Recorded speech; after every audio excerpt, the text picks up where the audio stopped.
When Jesus stepped on the stage of human history, it wasn't the beginning of Act One, actually. It was, according to the scriptures, it was sort of like the first act after the intermission.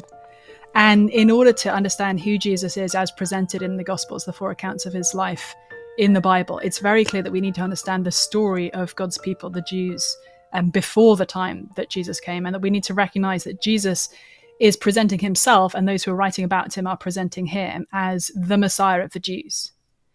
Now, it's also clear that Jesus was not presenting himself as only the Messiah of God's chosen people, but that actually in his coming, there was this great explosion of God's purposes across the whole world. And that's something that we'd actually seen. If you read the Old Testament, you'll see that from the very first, when God was making promises to Abraham, the sort of founding father of the Jewish people, he talked about how all the families of the earth would be blessed through Abraham.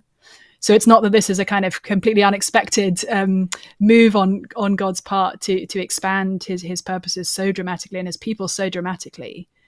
But if we're going to really get our hands around who Jesus is claiming to be and who his first followers thought that he was, then we need to understand him from that Jewish perspective.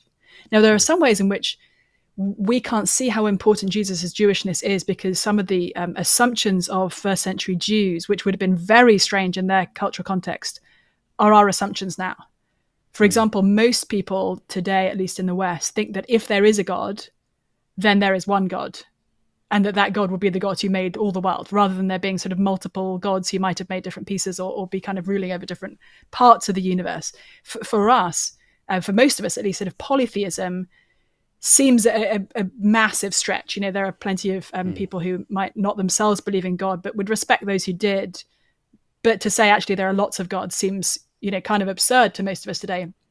In Jesus's original context, in the Greco-Roman Empire, the Jewish claim that there is only one God and that he made all the heavens and all the earth and every human being who ever lived, that was seen as outlandish and bizarre. So there are ways in which Jesus's Jewishness is not even apparent to us, because we have sort of drunk in so many of the assumptions. And there are ways in which today, because of course Judaism has continued alongside Christianity over the last 2,000 years, that it's easy for us to forget that all of Jesus's chosen 12 disciples were Jewish men, that the large majority of his original followers who traveled around with him, including many women, were Jewish.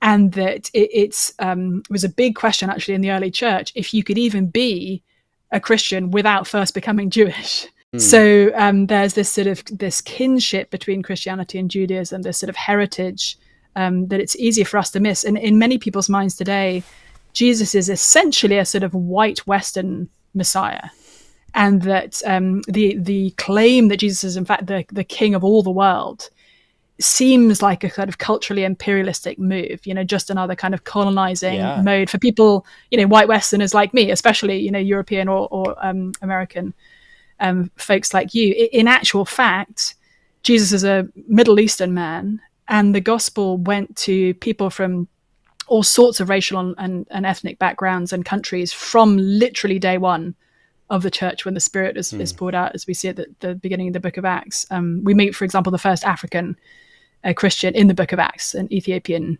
eunuch. And so there are a lot of misconceptions people have about Jesus's identity, because they don't actually recognize his extremely Jewish roots.